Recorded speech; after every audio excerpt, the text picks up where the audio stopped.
Hello everyone, and welcome back.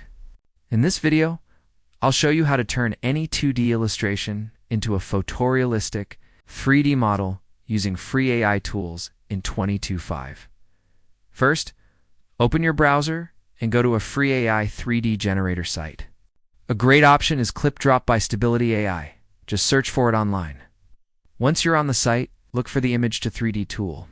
Click Upload and select your 2D illustration or drawing. After uploading, you may need to describe the object in a bit more detail, especially if you want specific materials, lighting, or angles. For example, type a glossy red apple on a table or a metallic robot with sharp edges.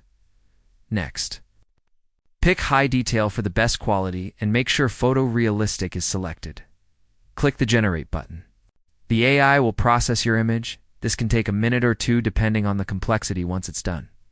You'll see a 3D preview of your model. You can usually rotate it, zoom in, and see how the lighting affects the texture. If you're happy with the result, you can download it as a 3D object file like OBJ or GLB, which you can use in animations, games, or AR apps. And that's it. You've just turned a simple 2D image into a fully realized 3D model using AI. If this tutorial helped you bring your art to life, feel free to like this video, and I'll see you in the next one.